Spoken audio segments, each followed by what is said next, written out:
방송에서 제공하는 투자 정보는 투자 판단에 대한 조언입니다.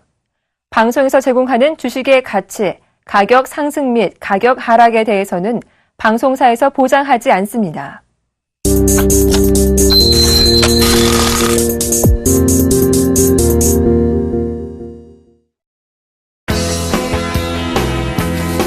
안녕하십니까 시청자 여러분.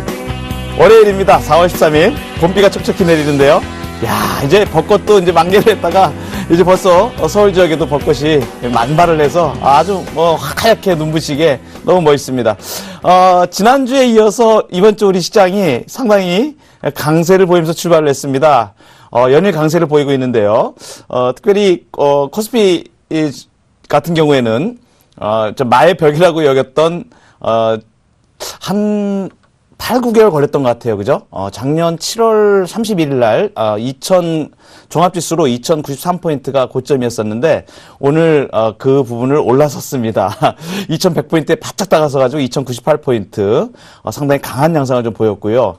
특별히 이제 코스닥 시장도 상당히 강한 양상을 좀 계속 보이고 있죠. 연일 강세를 해서, 랠리가 지속되면서, 코스닥 지수도 690선에 이제 바투 다가서는 상당히 양시장이 굉장히 강한 모습을 보이고 있습니다. 한마디로 말씀드리면 유동성 랠리입니다. 지난번에 3월 달에 상당히 그 ECB에서 유로존을 통해서 자금이 글로벌 마켓에서 자금이 풍성해지면서 그 유동성에 대한 기대감들이 굉장히 강했었는데 최근에 이제 그러한 부분들이 아시아권으로 불이 점화되면서 중국 증시가 4,000포인트 넘어가고요. 최근에 후광퉁에 대한 기대감이라든가 이런 부분들이 같이 맞물리면서 홍콩 지수도 상당히 급등을 하는 그런 양상을 좀 보이고 있습니다. 굉장히 강한 양상을 보이고 있죠. 홍콩 H 증시도 오늘 3.7%인가 이렇게 올랐더라고요. 지난주에 급등을 했는데 이어서 또 급등 랠리가 좀 이어지고 있습니다. 반면에 이제 유럽 시장 같은 경우에는 지난주에 독일을 중심으로 해가지고 신고가를 냈던 주가들이 오늘은 이제 약간 눈치를 좀 보는 오늘 월요일 개장을 보니까 보합선에서 약보합에서 지금 약간 숨고르기를 하는 그런 모습이 좀 보이고 있고요. 미국 시장이 이제 어닝 시즌으로 들어가면서 실적에 대한 우려감이 상존해 있기는 한데 글로벌 마켓의 강세 분위기를 미국 시장은 또 어떻게 반영을 할지 이번 주에 참 관심이 많이 고조가 되고 있습니다. 특별히 선물옵션 초보 탈출기를 통해서 여러분들에게 코스피 200에 대해서 이제 분석을 해드릴 때 이러한 부분을 보시면 가늠을 잡으시고 시장이 지금 어떠한 열기 정도에 있는지 이러한 부분들을 감을 좀 잡으실 수 있는 부분들이 굉장히 많이 있습니다. 특별히 양경석 네트가 여러분들에게 이렇게 그 분석을 해드리면서 강의 중간중간에도 기법에 대한 부분들도 말씀드리지만 특별히 시황에 대해서 굉장히 강한 면을 제가 많이 말씀을 드립니다. 오차 범위가 별로 없이 선물옵션 투자에 대한 파생상품에 대한 부분들을 이해를 하다 보면 종합지수에 대한 부분들의 이해도가 굉장히 높아지게 됩니다. 그래서 그러한 부분들을 예측하는 부분들이라든가 그러한 부분들을 참조하시면 지금 증권사에서 보통 어떤 형태로 지금 장을 보고 있는지 또 레인지 상하단은 어떤 식으로 잡는 게 좀 유리할 것인지 하는 부분들을 풀어서 이렇게 말씀을 드립니다. 자, 본격적으로 나가보도록 하겠습니다. 상쾌하게 기분 좋은 출발이지만 또 한편으로는 부병이 좀 도사리고 있는 부분도 많이 있습니다. 코스피 200 보도록 하겠습니다. 자, 코스피 200 오늘 투자자별 매매 종합을 일단 먼저 딱 해보면 한마디로 말씀드리면 외국인의 강력한 매수. 자, 현물 시장에서 외국인이 오늘도 2,792억. 자, 외국인들의 현물 매수가 굉장히 강하죠. 지난주 금요일 날에도 약 3천억에 달하는 현물 순매수가 있었습니다. 자, 이틀 동안에 이어서 약 6천억에 해당하는 자금이 또 배팅이 되었다. 자, 이러한 부분들은 그동안에 3월달, 4월달 들어서 누적으로 계속해서 외국인들이 순매수 기조를 유지해 왔는데 최근에 아시아권의 자금 유동성에 기인한 부분이 크기 때문에 이러한 부분들이 글로벌 유동성에 힘입어가지고 외국인들의 매수 심리를 자극을 했다. 이렇게 보입니다. 그래서 현물 매수가 강력한 매수가 보였는데 반면에 오늘 외국인들의 선물 매수는 약간 주춤했습니다. 왜냐하면 주가가 지난주 금요일 날 굉장히 급등을 했습니다. 1.7%대가 상승을 했기 때문에 하루폭으로는 굉장히 큰 폭이었고 종합지수로는 28포인트가 올랐죠. 지난주에. 그러니까 오늘도 이어서 약 10포인트 정도가 오르다 보니까 굉장히 이틀 동안에 급등한 부담감을 좀 느끼지 않을 수가 없을 겁니다. 이런 부분에서 외국인들의 선물 매수는 좀 주춤했다. 그렇지만 매도는 아니었고요. 자, 이런 볼 때 오늘 매도 주체가 있습니다. 기관들 중에서 2,800억인데 그 중에서 역시 투신이 환매에 대한 부담감을 좀 안고 1,800억 정도의 매도가 나왔고요. 자, 연기금은 400억을 매수를 했는데 조금 특이한 부분은 이제 주가가 작년에 고점을 가까이 오다 보니까 국가지방에서 1,000억 정도의 현물 매도세가 있었다. 이러한 부분들이 오늘의 특징이 되겠습니다. 자, 이러한 부분들은 외국인 사이드에서는 현선물 공이 매수 기조를 띠면서 장세의 강세 기조를 그대로 유지해 가려고 하는 그러한 외국인들의 투자 심리를 엿볼 수 있고요.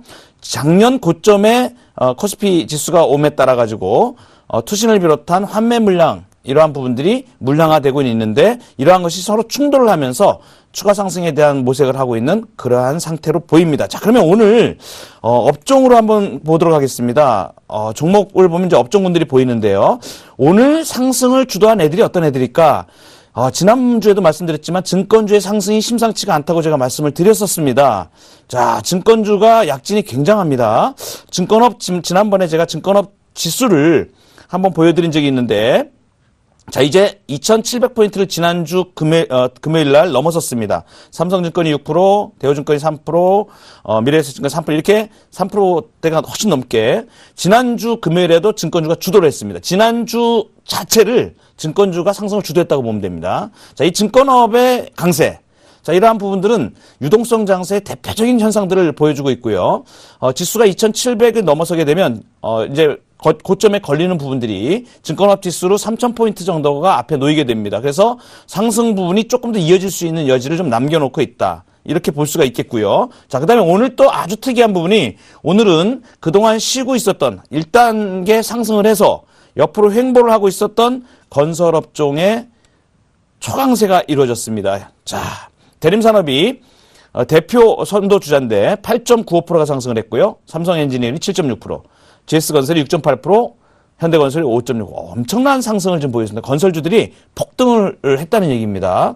자, 그리고 또 하나가 있습니다. 자, 화학주의 강세 기조의 연장입니다. 화학주가 LG를 딱 보면, LG 화학을 보면 대표적으로 튀어나가는데, 자, SK이노베이션, 롯데케미칼, 화학 섹터가 굉장히 강한 모습을 보이고 있고요. 자, 그 다음에 또 하나가 있습니다. 4인방이죠. 조선업종입니다. 자, 현대중공업이 4.2%, 삼성중공업이 4.18%, 대우조선해양이 6.1%에서 조선업종이 굉장히 강하게 나왔다. 자, 이렇게 섹터를 딱 보면 건설, 그 다음에 조선, 화학, 그리고 증권.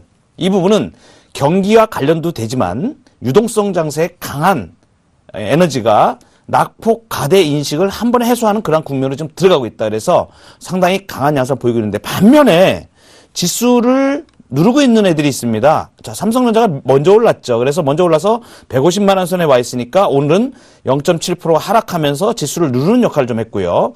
자, 그 다음에 자동차 업종이 역시 좀 지난 금요일 날은 현대차가 반등이 제법 나왔었습니다. 약 3%가 넘게 나왔었는데 오늘은 주춤하면서 자동차가 또 힘을 약간 빼는 그런 역할들을 좀 하고 있고요. 그 다음에 현대철과 현대에스커 철강 쪽이 약간 탄력이 좀 떨어지는 그러한 모습 좀 보이고 있습니다. 자, 그러면은 상승을 주도하고 있는 지난주에 이어서 이번 주에 상승을 주도하고 있는 애들은 증권이 일단 선발, 거기다가 건설이 오늘 굉장히 강한 양상을 보이면서 지수 견인을 끌고 있다. 이렇게 볼 수 있겠습니다. 코스피 200의 차트를 보도록 하겠습니다. 굉장히 중요한 걸 제가 말씀을 드리는데요. 자, 이게 제가 일봉을 말씀을 안 드리고 주봉을 말씀드립니다. 자, 이번 주가 지난주 목요일이 특별히 파생 상품을 하시는 분들에게는 아주 중요한 4월물 옵션 만기였습니다. 그리고 5월물이 본격적으로 시작을 해서 지난주에 금요일하고 오늘 월요일 이틀째 지수가 급등을 하면서 파생 상품 쪽에서는 특별히 옵션물이 굉장히 콜 옵션이 굉장히 급등을 하는 양상을 좀 보였는데 이러한 부분과 더불어서 이번 주와 또 5월물 옵션에 연계되는 부분들을 이 코스피 200의 지수를 예측을 잘하면 그런 부분들이 좀 보일 수가 있기 때문에 오늘 일단은 굉장히 중요한 부분부터 먼저 말씀을 드려야 될 것 같아요. 자, 이 코스피 200 지수를 보면 저점을 찍은 1월 달에 2015년 올해 들어서 1월 달이 정확히 저점을 찍고요. 그러니까 소위 말해서 배당락이 이루어진 시점이 저점이었다는 겁니다. 자, 그리고 주봉 자체가 우상향으로 턴하기 시작해가지고 자, 5주 이동평균선이 1월 달에 상승으로 전환이 됐고요. 그 다음에 20주 이동평균을 골든크로스를 내면서 주가가 상승하기 시작해가지고 지금까지 4개월째 상승입니다. 자, 보통 3개월 정도면 주춤하기 마련인데 연속 지금 4개월째 상승은 굉장히 강한 랠리인데요. 자, 랠리의 추세대를 한번 보도록 하겠습니다. 추세대를 보면 이런 형태로 나가고 있죠. 이런 형태로. 자, 이 추세대가 상승 추세대의 상승 부분, 상승 추세대의 상단 부분에 지금 주봉이 위치하고 있습니다. 그래서 주가가 이 모양만 봐서는 조금 버거울 수도 있습니다. 그 다음에 이격이 10주 이동 평균이 조금 벌어져 있기 때문에 이격 부담을 약간 느낄 수 있습니다. 그렇지만 에너지가 좀 상당히 강하다고 느껴지기 때문에 이 추세는 기본적으로 좀 유지될 가능성이 좀 있지 않나 이렇게 판단을 하고요.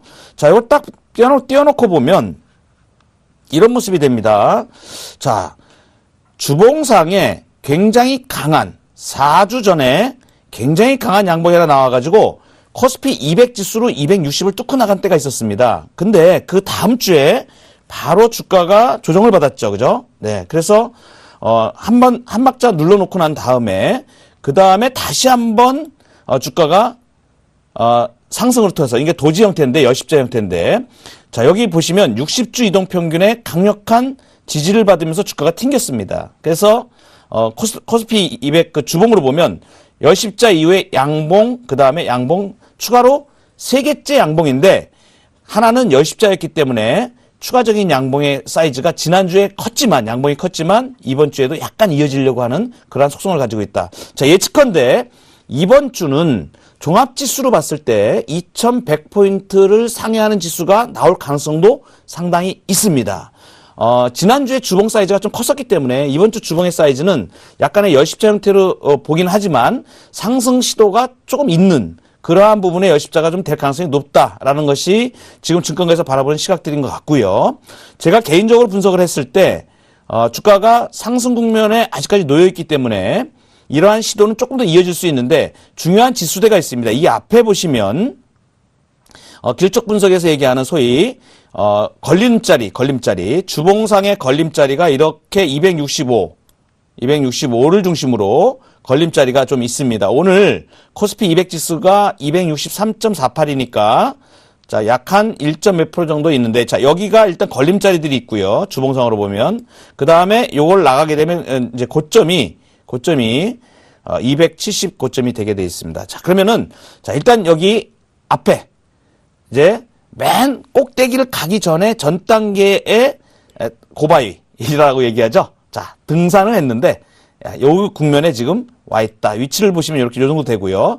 여기에서 숨고르기를 하든가 에너지를 축적을 하든가 힘빨이 좀 뒷받침이 되든가 또 글로벌 마켓의 강세 분위기가 이어진다든가 유동성 장세 랠리가 더 강하게 나온다든가 하면 270을 해서 가는 현상이 되겠죠. 그렇지만 단기적으로 봤을 때는 이번 주로 봤을 때는 지금 주봉상에 갭이 약간 발생하는 그런 형태가 됐습니다. 오늘이 강세를 보였는데 갭 상승을 해서 지금 지난주 금요일 날 종합지수 일봉 차트를 보면 지난주 금요일 날 갭이 났고 그 다음에 오늘도 상승 갭이 났습니다. 이 갭은 조금 에너지가 좀 강한 모습을 나타내는데 이 부분은 약간 부담스럽게 느껴질 수 있다. 이 부분을 좀 말씀을 드리고 그래서 이격이 상승 랠리에는 있지만 이격이 조금 강하다라는 측면하고 그 다음에 추세대에 주봉 추세대에 상단에 위치한 점을 들어서 코스피 지수 265선을 놓고 힘겨루는 모습의 열십자 정도를 예측하면 이번 주의 모양이 거의 완성이 되지 않을까 이렇게 판단을 해봅니다. 물론 시황에 따라서 상황은 다르게 되겠지만 지금까지 올라온 힘 에너지와 전고점의 물량을 소화하는 그러한 충돌 과정이 조금 불가피하게 있을 수 있다라는 점을 주의했으면 좋겠습니다. 자, 이제 코스피 200을 넘어가서 선물 분석을 해드리도록 하겠습니다. 선물 6월물 분석 들어가겠습니다. 자, 보면 선물 현재가를 이렇게 보시면 오늘 선물 가격이 자 6월물이 264.50으로 끝났습니다. 자, 260 코스피를 한번 볼까요? 코스피 200은 263.48 이렇게 되고요. 자, 이제 이론 베이시스가 0.78인데 오늘 가격이 시장 베이시스가 1.02가 나왔습니다. 자, 시장 베이시스가 1.02니까 굉장히 강한 기조를 띠고 있고요. 이로 인해서 프로그램이 매수 기조가 유지가 되는 그러한 측면으로 지금 가고 있고 괴리도가 0.24 정도면 상당히 양호한 편입니다. 자, 이러한 부분들은 지난주 금요일하고 이번 월요일, 오늘 특히 이틀에 걸쳐서 외국인들의 현물 매수세와 그다음에 선물 매수세에 기인한 바 부분이 좀 크다. 자, 이 부분은 뭐냐면 외국인들이 지금 현재 아주 초강세 시장을 지난주 금요일부터 오늘까지 이틀 동안의 시장은 외국인들이 상당히 주도를 해왔다. 그래서 투신을 비롯한 국내 기관들이 물량이 좀 있었지만 그것을 소화하는 과정 속에 있다라는 측면을 보시면 되겠고요. 자, 옵션물 들어가도록 하겠습니다. 옵션 5월물 분석 들어가보면 자, 이제 시작한 지가 얘가 물론 그 전부터 거래는 쭉 됐습니다. 4월물 거래될 때부터도 다 거래는 됩니다. 그러나 이제 본격적으로 4월물이 지난주 목요일 날 만기가 됐기 때문에 5월물이 이제 시작을 했습니다. 아주 재미있는 현상이죠. 이틀 동안의 콜옵션 프리미엄이 굉장히 강한 양상을 보였습니다. 자, 265 기준으로 한번 말씀드려볼까요? 자, 지금 현재 262.5가 이제 그 등가로 되어 있지만 선물 가격이 지금 264.5기 때문에 이제 265가 등가로 봤을 때 이러한 모습이 되게 됩니다. 자, 콜옵션 프리미엄이 265짜리가 3.0 하고요. 그 다음에 풋옵션 등가 프리미엄이 3.85로 보면 되겠습니다. 자, 이렇게 봤을 때, 자, 이틀 동안에 그럼 무슨 일이 일어난 걸까? 이틀 동안에 칸수가 2개가 바뀌었습니다. 자, 260 기준가에서 265 기준가로 바뀌어버린 겁니다. 이틀 동안에 일어난 일입니다. 자, 258.9에 존에 있었던, 선물 지수가 오늘 2가 올랐거든요. 자, 2가 올랐는데, 지난주 금요일 날 1.7% 정도 올랐기 때문에 2% 넘게 올른 겁니다. 오늘까지 합치면 2.5% 정도가 올라버린 겁니다. 그러니까 선물로 5 이상이 올라가 버린 거죠. 자, 이렇게 되면 칸수가 2칸이 바뀌어버렸다는 얘기입니다. 자, 2칸 움직일 동안에 수익률이 어떻게 됐을까? 차트를 한번 보여드리겠습니다. 얘 콜. 콜이 지금 이틀 동안에 급등을 했는데 얼마나 올랐을까요? 한번 보여드릴까요? 자, 차트입니다. 자, 콜옵션 265짜리가 지난주 금요일 날 1대에서 1. 가격이 1대에서 급등을 해가지고 3대까지 왔습니다.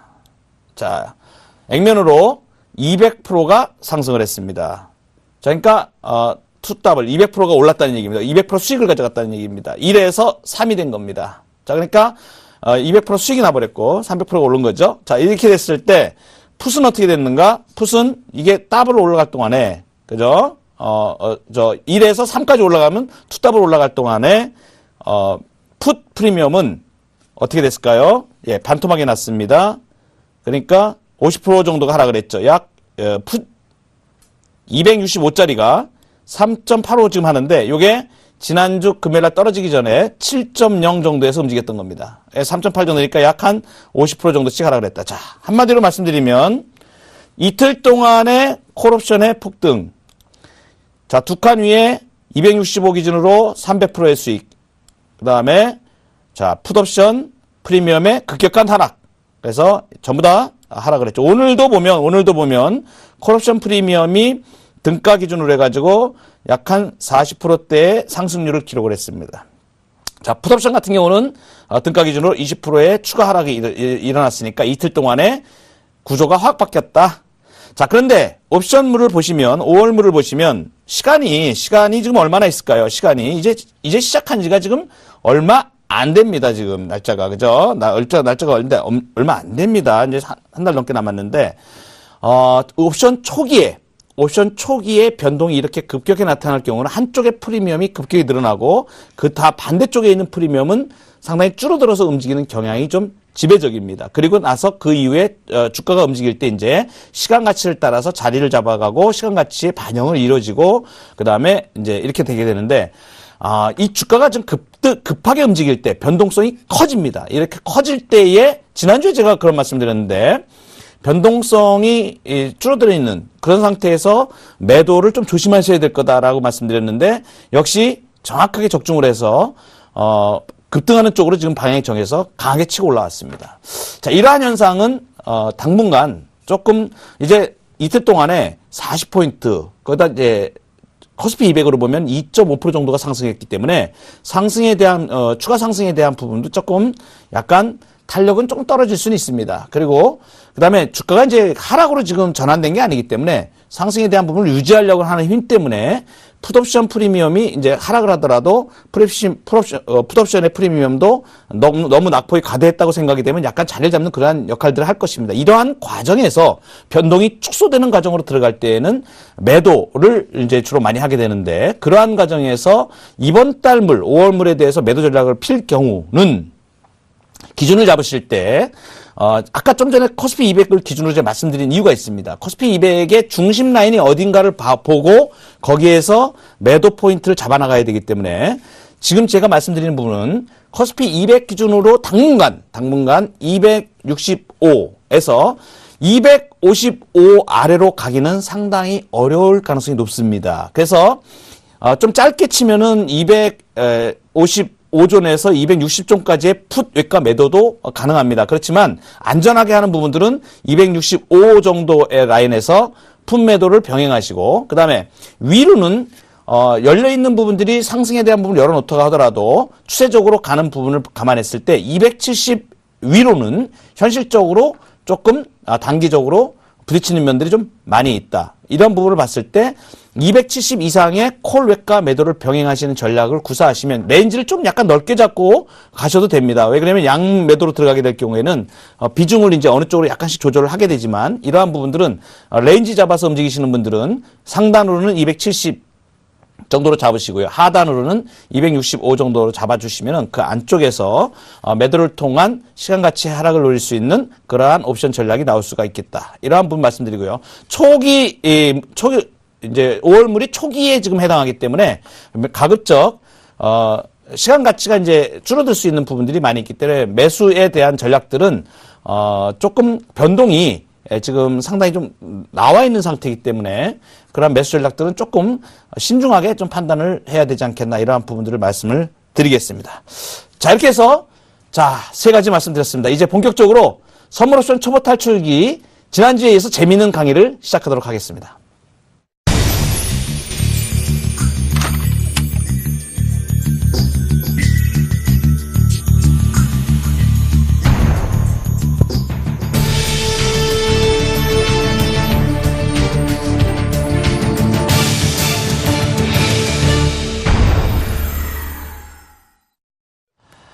네.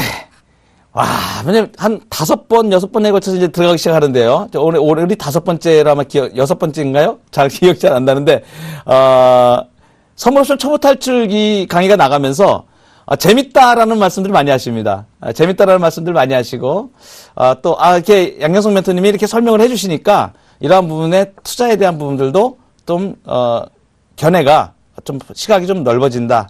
이러한 말씀들도 많이들 하시고요. 특별히 이제 파생상품 투자를 통해서 많은 어려움을 겪었던 분들은 다시 한번 점검을 하고, 그 다음에 27년 동안의 노하우를 가지고 선물옵션 투자만 제가 15년이 넘으니까 뭐 거의 한국 증권시장의 선물옵션 역사하고 증권시장 역사 기회를 같이 했다고 보시면 됩니다. 경력만 28년입니다, 제가. 그러니까 그러한 부분을 보실 때 조금 이렇게 당황스럽고 어렵고 힘든 그러한 부분들이 있는 분들은 이러한 정말 유용한 이러한 방송을 통해서 몰랐던 부분들 새로 정비하시고 힘을 얻으시고, 또한 투자에 대한 어떤 그 가치관들, 또 방법들, 이러한 스킬들, 이러한 부분들을 노하우를 동시에 또 얻을 수 있는 그러한 좋은 유익한 시간이라고 판단이 됩니다. 오늘은 주문 제도에 대해서 이어서 지난주에 이어서 말씀을 드릴 텐데요. 지난주에 주문에 대해서 아주 중요한 부분들이, 주문이 굉장히 중요하다는 거죠. 이제 사고팔고 하는 문제인데, 선물 주문, 옵션 주문도 그렇고 이 주문을 잘 알고 있어야 익숙하게 거기에 이제 내가 원하는 그런 매매를 할 수가 있게 되는 거죠. 자, 이제 지정가 주문에 대해서 지난번에 말씀을 드렸었고요. 그 다음에 시장가 주문에 대해서 말씀드렸습니다. 특별히 지난번에 아주 급하게 움직일 때 시장가 주문에 대한 예까지 말씀을 드렸는데, 시장가 주문은 항상 내가 어떠한 포지션에 있을 때에 이 포지션이 내가 급하게 정리를 해야 될 그런 상황에 놓일 수가 있다라는 그러한 생각이 들거나, 증권 종합지수라든가 또는 선물지수가 아주 급하게 움직이는 그러한 돌발 악재라든가 외적인 어떤 변수에서 시장이 소위 말해서 불안정하게 움직이는 언스테빌리한 그러한 시장들이 되고 굉장히 리스크가 많이 작용하는 그러한 시장일 때는 반드시 시장가 주문을 잘 활용할 수 있는 그러한 체계를 가지고 계셔야 됩니다. 그래서 시장가 주문에 체크를 해놓고 그러한 데 대응할 수 있는 그러한 능력들이 좀 되셔야 개인 투자자분들도 선물 매매에 있어가지고 실수하지 않고 이렇게 할 수 있는 부분들이 있습니다. 자, 오늘은 지난주에 이어서 두 가지를 더 말씀을 드릴 텐데요. 최유리 지정가 주문하고 그 다음에 조건부 지정가 주문에 대해서 말씀을 드리도록 하겠습니다.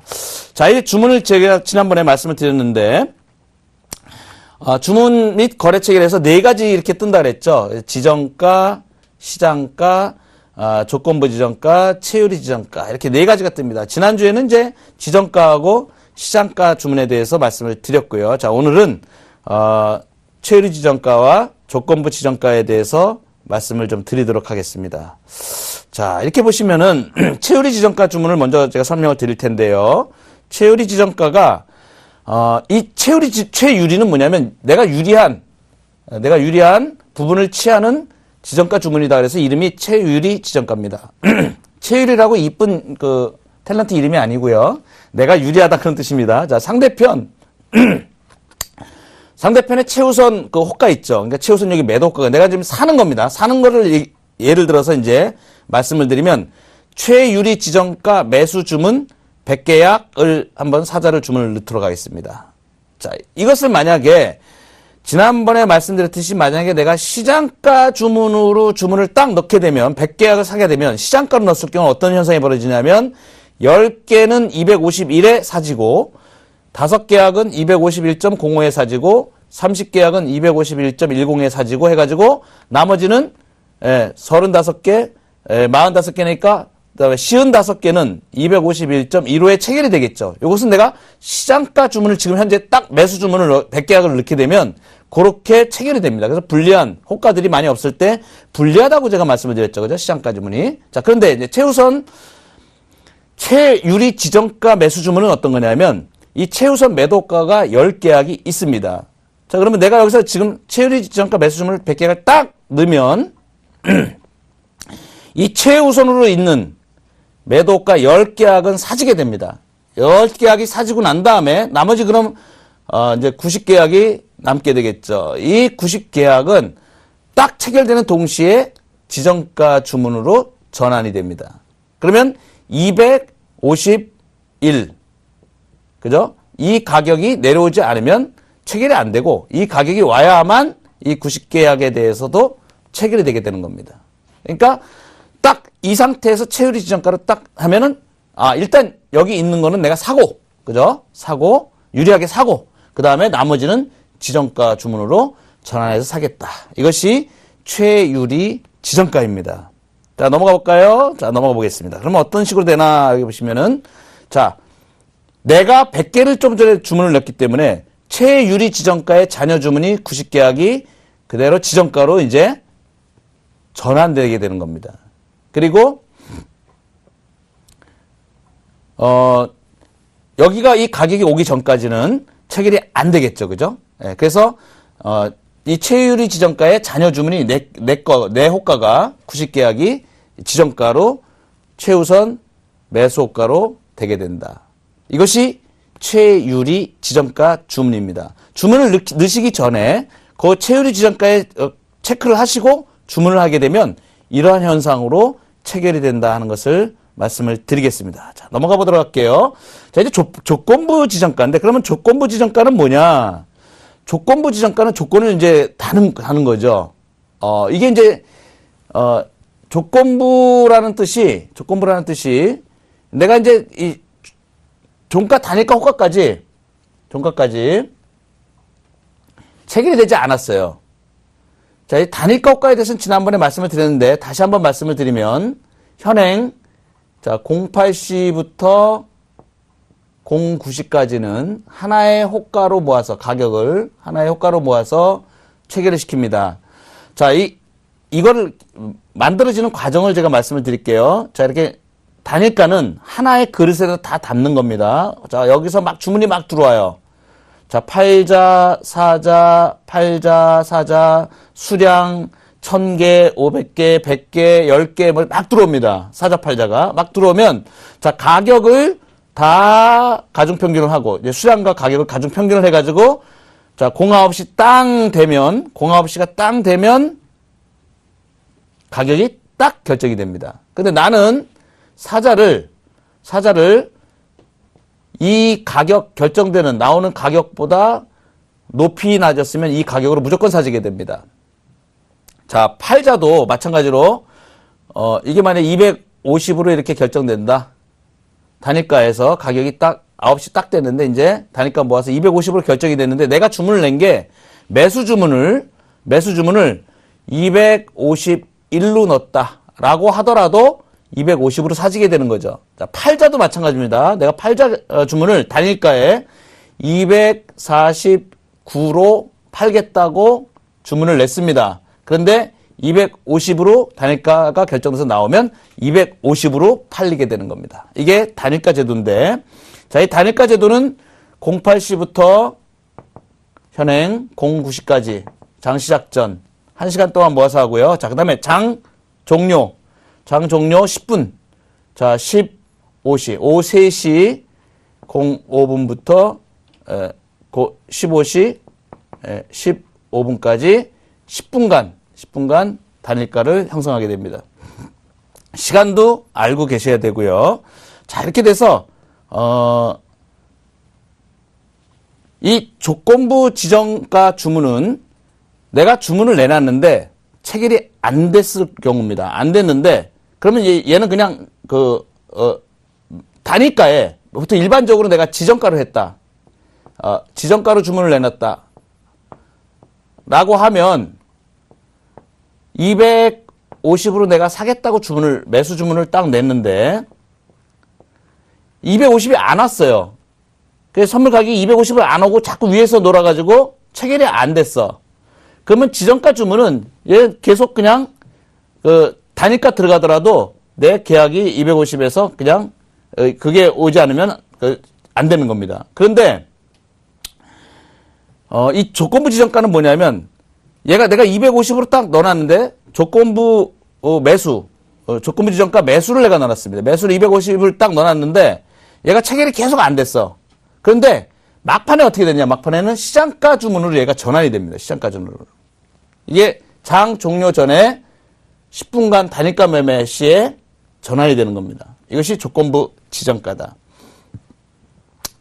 보통 개인 투자자 같은 경우는 최유리 지정가든가 조건부 지정가를 많이 활용할 수 있는 그러한 부분이 많이는 없습니다. 그러나 기관 투자 같은 경우에는 내가 오늘 선물을 현물에 대해서 선물을 어만큼을 내가 꼭 사야 되겠다라고 판단할 때는 나중에 내가 혹시 가격이 그걸 일일이 다 체크를 못할 수가 있기 때문에 이러한 조건부 지정가도 많이 활용을 하게 됩니다. 자, 장중 투자자가 원하는 가격 주문은 유지를 하면서 자, 장 종료 전까지 미체결 되는 것에 대해서 시장가 주문으로 전환이 돼가지고 거래 체결을 가능성을 높인다. 그래서 기관 투자가들이 상당히 많이 쓰고 있는 그러한 방법들이고요.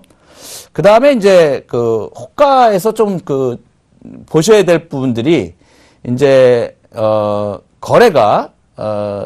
거래되는 방법 중에서 이 접속 거래하고 단일가 거래는 좀 전에 제가 말씀을 드렸습니다. 이 접속 거래는 뭐냐면 좀 전에 가격이 체결되는 부분들을 제가 이렇게 보여드렸는데 매도하고 매수가 이렇게 쫙 있죠, 그죠? 이제 이걸 복수 가격에 의한 개별 경쟁 거래라고 얘기합니다. 이게 접속 거래입니다. 그래서 09시부터 계속해서 이제 선물이 거래가 돼가지고 자 15시 05분까지 이렇게 접속 거래 시간입니다. 접속 거래 계속 호가가 변하면서 계속 거래가 되는 겁니다. 그래서 거기서 이제 주문을 내고 이제 호가를 봐가면서 주문을 내게 되죠. 자, 그런데 이 거래 가능 호가가 접수되면 계속적으로 거래가 체결이 되고 그 다음에 가격이 복수 가격이 계속적으로 형성이 되는 이러한 접속 거래는 장중에 계속 있게 됩니다. 좀 전에 말씀드린 그 시간 내에. 그 다음에 이제 단일가 거래는 아까 제가 말씀을 드렸죠. 단일 가격에 의한 개별 경쟁 거래다. 그 다음에 지난번에 한번 말씀을 드렸는데 협의 대량 거래라고 말씀드렸어요. 협의 대량 거래. 협의 대량 거래. 자, 이거는 어떤 경우냐면 유동성이 지금 많이 없어가지고 어떤 큰 기관이 보통 이제 예전에 그 주식으로 얘기할 때는 자전이라고 얘기합니다. 자전 거래라고 얘기하는데 주식에서는 자전 거래라고 우리가 얘기를 많이 하는데 이 자전 거래는 뭐냐면 내가 이 어떤 주식을 지금 일반인들이 사거나 팔 수 있는 그러한 수량이 안 돼요. 가격을 보니까. 근데 단일가에 끝에 가서 내가 이걸 한 100만 주를 갖다가 팔아야 되겠다. 그러니까 이제 상대방을 구하게 되겠죠. 상대방을 구해서 기관들이나 서로 미리 얘기를 해가지고 자, 이 가격에 단일가에 이 가격에 내가 파는 가격 이거 100만 주 네가 사는 걸로 하고 같이 거래하자 그래서 자전을 돌리는 경우가 있습니다. 이런 자전 거래라 그러고 기관들이 주로 많이 쓰는 그런 거래 방식 중에 하나입니다. 그리고 이제 M&A라든가 아주 특별한 어떤 목적이 있어가지고 대량 거래를 하게 될 경우가 있어요. 대주주 거래라든가 이제 이런 경우에도 자전 거래 이제 주식 거래에 이제 속하는데 이 선물에 있어가지고 단일가 거래 같은 경우에는 보통 기관 투자가 중에서 이제 투신이라든가 투신하고 그 다음에 증권사 간에 보통 최근에 이렇게 보니까 우리 선물로 1,500계약 정도 1,500계약 이게 굉장히 금액으로 큰 겁니다. 엄청난 거죠. 1,500계약 이게 대량 거래가 될 경우에 호가에 영향을 좀 미칠 수가 있습니다. 이런 경우에 협의 대량으로 이제 보통 기관들끼리 협의 대량 해가지고 막판에 단일가에 호가의 영향을 어느 정도 주기는 합니다. 어느 정도 주긴 하지만 단일가 가격에서 그렇게 크게 많이 벗어나지 않는 상태에서 하게 되고 자기들의 목적에 의해서 또 그런 경우도 종종 있습니다. 그래서 이러한 부분들도 거래에 있어가지고 유념해야 될, 알고 있어야 될 그러한 상황입니다. 자, 그래서 이제 이 단일가 거래는 일정 시간 접수한 호가가 모두 모아서 하나의 가격으로 체결된다고 좀 전에 설명을 드렸습니다. 자, 넘어가 보도록 할게요. 자, 그러면 조건이 있는데 이거는 이제 전량 충족 조건이 있고 일부 충족 조건이 있습니다. 이 전량 충족 조건의 조문은 이게 주문을 내실 때 이렇게 보면 전량 충족 조건과 일부 충족 조건이 이렇게 뜨게 되는데 보통 일반 개인들은 이러한 부분들을 많이 사용하지는 않는데 기관들 같은 경우는 좀 많이 사용을 하는 경우도 있습니다. 왜냐하면 꼭 사야 될 수량이 있거나 이제 이런 부분들이 있을 때 전량 충족 조건을 쓰는데 이 전량 충족 조건은 뭐냐면 주문 수량을 모두 체결할 수 있는 경우만 체결하겠다는 거야. 그렇지 않은 경우는 주문 전체가 유효하지 않은 걸로 하겠다는 겁니다. 굉장히 중요한 거죠. 내가 251 선물 지수로 251포인트에 지금 지정가 매수 200계약을 매수하겠다. 자, 200계약을 매수하겠다고 주문을 넣는데 전량 충족 조건으로 내가 넣습니다. 자, 이랬을 경우에 팔자가 지금 197개뿐이 없습니다. 그러면 200계약을 다 삽니까? 못 삽니까? 못 삽니다. 그러니까 이 주문 자체가 무효가 돼버리는 겁니다. 주문 전체가 취소되는 겁니다. 200개를 확실하게 사야만 내가 이 주문이 유효한 거라 이거예요. 그래서 전량 충족 조건이기 때문에 수량을 모두 체결할 수 있는 경우에만 거래 체결을 시키고 나머지 그렇지 않은 경우에는 주문 전체가 취소가 돼버리는 겁니다. 굉장히 중요한 내용이죠. 이 전량 충족 조건은 굉장히 중요한 내용입니다. 자, 그런데 이제 일부 충족 조건은 뭐냐? 자, 일부 충족 조건은 접수 시점에서의 체결 가능 수량만 체결하고, 자, 미체결 수량만 취소하겠다 이겁니다. 자, 일부 충족 조건. 자, 이것은 아까 똑같이 197개 최우선 매도 호가가 있는데, 지정가 251로 내가 200계약을 매수하겠다라고 하면, 197계약 최우선 매도 호가 있던 것은 사지게 됩니다. 사지게 되고, 나머지 체결이 안 된 3계약만 취소하겠다는 겁니다. 이것이 바로 일부 충족 조건이 되겠습니다. 자, 이렇게 주문과 관련해서 굉장히 중요한 일들이 많이 있기 때문에 우리가 알아야 될 제도도 좀 알 수 있는데요. 자, 이 정정 주문과 취소 주문에 대해서 정확히 알아놓으셔야 됩니다. 이 정정 취소는 항상 주문이 가능한데 이 내용은 체결이 되지 않은 미체결 주문의 전부도 정정 취소가 가능하고요. 일부도 정정 취소가 가능하다. 그 다음에 주문 유형과 가격 정정이 가능하다. 자, 주문 유형이라는 건 아까 제가 말씀드렸죠. 시장가, 지정가, 최유리 지정가, 조건부 지정가 말씀을 드렸습니다. 이 주문 유형과 가격 정정이 다 가능하다. 자, 일반적으로 이 주문을 넣을 때 내가 10계약을 매수를 넣었어요. 10계약을. 자, 251에 보통 251에 10계약 매수를 내가 주문을 넣었다. 사자 주문을 넣었는데 이게 안 사집니다. 그러니까 내가 이제 한 100계약을 살 수가 있어요. 예를 들어서 100계약을 내가 살 수가 있는데 주가가 막 올라가요. 막 올라가면 251에 샀다 넣었다가 252 막 쫓아가 막 252.5 막 쫓아가서 이제 살려고 그러는데 어떤 경우에는 주가가 갑자기 확 떨어지는 경우가 있어요. 그랬을 경우에 내가 사자를 이렇게 해놨던 거는, 사자를 내놨던 거는 내가 원하지 않는데 여기까지만 내가 사고 수량을 여기까지만 사고 쫓아가면서 사다가 나머지는 안 사고 싶단 말이에요. 근데 이거 취소를 안 내놓으면 한 번에 다 들어오는 경우가 있습니다. 그래서 선물 주문 매매를 하실 때는 항상 보셔야 될 게 정정 취소 주문을 확인을 꼭 중간중간에 하셔야 됩니다. 그래도 내가 주문이 지금 나가 있는 게 있는지 없는지, 그래서 내가 원하지 않는 주문이 지금 상태가 돼 있는지를 수시로 보셔야 이러한 부분들에 개인 투자들이 대응을 할 수가 있습니다. 이 기관들하고 다르기 때문에 개인 투자자들은 그런데 이 주문의 종료하고 또는 가격 정정 시에 이 가격 내가 정정을 내거나 취소를 내거나 특히 이제 가격을 정정할 경우 이런 경우에는 순위가 앞에 내가 냈던 그것을 유지하는 게 아니고 순위가 바뀌어가지고 후순위 주문으로 변경이 되는 게 되고요. 그 다음에 일부 수량 정정 시에 남은 수량 호가 순위는 유지가 됩니다. 그 다음에 수량을 정정할 때는 최초의 주문한 수량 내에서만 당연하죠. 정정 주문이 가능하다. 자, 이렇게 되겠고요. 자, 그 다음에 이제 주문 관련 제도에서 이제 수량 착오에 대한 부분들이 좀 있을 수 있습니다. 이러한 부분들을 최근에 이제 거래소에서 많이 보완을 좀 하고 있는데, 수량이 착오가 되는 경우가 있습니다.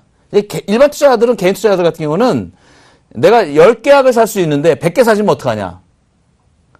내가 채로 살 수 있는 게 10개 정도뿐이 안 되는데 100개가 사시면 어떻게 되겠냐. 이거 걱정할 필요 없습니다.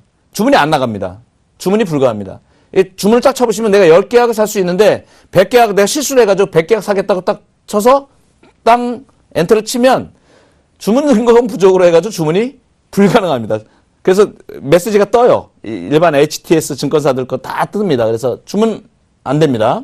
자, 그런데 이게 있어요.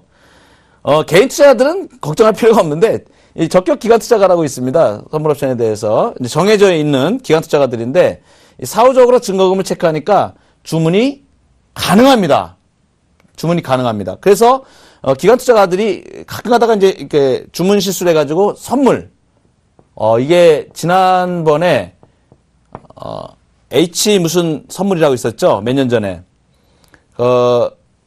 선물 주문 실수가 들어가가지고 굉장히 큰 계약이 선물이 자기가 원하지 않는 가격으로 엄청 높은 가격으로 매수가 된 적이 있습니다. 그래가지고 거기에 따라 가지고 그 사후 처리하느라고 자금이 굉장히 많이 부족한 그런 나중에 회사가 좀 어려운 상황으로 됐죠.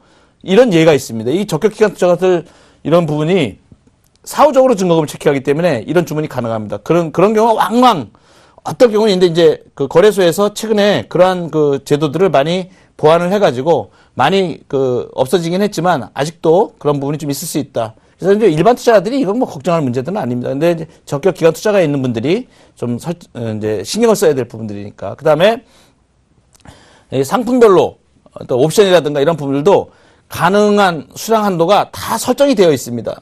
설정이 되어 있어가지고 개인 투자자분들은 이러한 부분에 대해서 이게 주문을 넣어보면 안 되는 경우가 있어요. 그러면 이게 왜 안 되는지 그거 다 뜹니다. 이게 뭐 증거금 부족으로 주문이 안 들어갑니다. 뭐 이렇게 다 뜨기 때문에 내가 원하지 않는 그러한 잘못된 그 수량이 과도하게 되거나 이런 부분들은 없을 수 있다. 그러나 내가 가진 범위 내에서 투자할 수 있는 그 금액의 범위 내에서 할 수 있는 그러한 부분들은 수량이라든가 가격을 꼼꼼히 체크를 해야 된다. 그래서 주문이 굉장히 중요한 내용이다. 왜 주문이 잘못되면 내가 원하지 않는 그런 부분들이 될 수 있으니까요. 자, 그 다음에 주문 관련 제도를 통해서 좀 알아놔야 될 게 있습니다. 이 미결제 약정이라는 거는 굉장히 선물에, 앞으로의 그 향방을 논하는데도 굉장히 중요한 지표가 될 수 있는데요.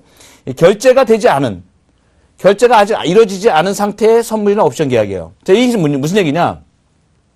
선물을 내가 샀어요. 자, 매수를 해놨습니다. 매수를 10개를 해놨어요. 자, 이걸 다음 시간에는 이제 요거를 일일 정산제도에 대해서 제가 가격이 어떻게 결정이 되고 결제가 어떻게 이루어지는지, 내 계좌에서 어떻게 돈이 빠져나가고 차감을 어떻게 하는지, 그런 자세한 부분들은 이제 다음 시간에 제가 말씀을 드릴 건데, 일일 정산제도에 대해서. 그런데 내가 이제 10계약을 이렇게 매수를 해놨습니다. 매수를 해놨는데 이거 결제하지 않고 계속 가져갑니다. 그게 미결제 약정이 되는 거예요. 소위 미결약정이라고 이제 보통 우리가 표현을 하는데, 미결제 약정. 그래서 결제가 되지 않은 상태의 선물이나 옵션 계약입니다. 자, 어떻게 돼야 될까요? 결제해야 될까요? 안 해야 될까요? 결제해야 됩니다. 그죠? 만기까지 결제를 하든가 아니면 만기 날에 금액으로 결제를 해야 되기 때문에, 팔아놓은 게 많든가 사놓은 게 많든가 어떤 누군가가, 옵션도 그렇고 미결 약정을 보면 지금 현재 상태가 얘가 과도하게 매도가 되어 있는지 매수가 되어 있는지를 가늠할 수가 있습니다. 왜? 미결 약정이니까 결제를 해야 되는 결제를. 예? 미결제되니까 결제를 해야 될 거 아니에요. 그러면 매도된 거는 매수를 해야 될 거고, 환매수 청산을 해야 될 거고, 환매수를 해야 될 거고, 그죠? 매수되어 있는 거는 청산을 해야 될 거 아닙니까? 매도를 해야 될 거 아닙니까? 그죠? 자, 그러니까 이 미결 약정은 앞으로 되어질 일에 대해서 너무 과도하게 어떤 한쪽으로 과도하게 되어 있는지 안 되어 있는지를 판단하는 기준이 될 수 있다는 겁니다. 그래서 최종 결제일에 매수 혹은 매도해야 하는 상황에 노출되기 때문에 이 계약한 상태이기 때문에 이 미결제 약정을 동일인 기준으로 보유할 수 있는 한도가 당연히 존재하겠죠. 그 다음에 지난번에 말씀드렸듯이 앞으로 이제 자세히 살펴볼 증거금을 통해서 내가 가져갈 수 있는 것들이 한도가 존재하게 됩니다. 그죠? 아마 무한대로 막 할 수 있는 건 아니잖아요. 그죠? 증거금에 따라서 할 수 있는 부분들이 다 유지증거금이라고 있거든요. 유지증거금. 유지증거금에 따라서 이제 내가 가져갈 수 있는 것들이 쭉 이게 정해지게 됩니다. 그래서 미결작정은 동일인 기준으로 보유할 수 있는 한도가 존재를 한다 하는 부분을 알아두시고요. 주문 관련 가격 제도 관련 제도 중에서 가격 제한 제도인데, 가격이 무한대로 막 올라가거나 무한대로 빠질 수 있는 것을 제한하기 위해서 공정 가격을 형성하는 거죠. 그죠? 그래서 급격한 시세 변동에 따른 투자자 피해를 방지하기 위해서 전일 종가를 기준으로 일정 범위를 지정을 합니다. 자, 코스피 200 선물 가격 제한 비율은 현행 10%입니다. 자, 10%인데, 자, 6월 달에, 5월 달에 지금 예정되어 있는 게, 주식 변동폭이, 상한가 변동폭이 30%로 확대될 예정입니다. 이에 따라서 당연히 코스피 200 가격 제한 비율도 상향 조정이 될 것입니다. 변동성이 커진다라고 볼 수 있고요. 거기에 따라서 옵션물의 거래에 대한 부분도 변동성이 커짐에 따라서 이러한 제도가 바뀔 때에는 굉장히 유념을 해서 거기에 맞는 대응을 해야 됩니다. 특히 옵션 같은 경우는 변동이 굉장히 커지게 됩니다. 자, 예를 들어 볼게요. 250 기준으로 10% 상한가면 25 업하면 됩니다. 275가 상한가가 되고요. 자, 25 빼면은 225포인트가 하한가가 되겠습니다. 이게 상한가, 하한가 폭이 나오게 되고요. 아까 보여드렸던 선물 가격표를 딱 찍어보면 상한가가 얼마, 그 가격 대비 하한가가 얼마 이렇게 정해지게 됩니다. 자, 주문 제한 관련 제도까지 오늘 말씀을 드렸고요. 자, 이렇게 보시면은 앞으로 이제 주문에 대한 부분들은 얼추 이제 말씀을 좀 다 드린 것 같고요. 그다음에 이제 일일 정산 제도, 그다음에 파생 상품과 관련해서 이제 아주 재미있는 이제 중요한 것들은 이제부터 또 나가게 됩니다. 지금까지는 이제 수박에 이제 이렇게 겉에 숲을 이렇게 좀 이제 봤다 그러면 산에서, 자, 이제는 단풍놀이 안에 들어가서 단풍이 어떤 단풍이 있는지 이러한 부분들을 이제 면밀하게 또 보게 됩니다. 자, 선물 옵션 초보 탈출기 지금 한 이제 6회 정도 지금 나가고 있는데요. 선물 옵션 초보 탈출 되시는 부분들이 많이 느껴지실 겁니다. 자, 이제 앞으로 선물 거래에 대한 부분도 또 공부도 좀 더 해보시고, 제가 나간 방송들 다시 모아서 보기를 하시면 매주 월요일 날 방송이 되었습니다. 그래서 코스피 지수에 대한 예측과 분석과 그 다음에 강의 내용들을 이렇게 말씀을 드려왔는데, 이러한 부분들이 모아지면 굉장히 훌륭한 자료가 될 것입니다. 자, 월요일입니다. 4월 이제 중순으로 들어가는데, 이번 주에 마음이 신고가를 막 내고 이렇게 모든 분들이, 투자자분들이 원하는 대로 주가 많이 올랐으면 좋겠지만, 상대적으로 국가적, 글로벌 마켓에 그러한 부분들이, 상충되는 부분들이 좀 이번에 또 보일 것입니다. 뭐 주가가 항상 올라갈 수만은 없습니다. 이건 또 숨고르기를 하기도 하고요. 이번 주에 제가 말씀드린 코스피 200의 분석에 따라서 적당히 아주 잘 대처하시기 바라겠습니다. 고맙습니다. 여기까지입니다.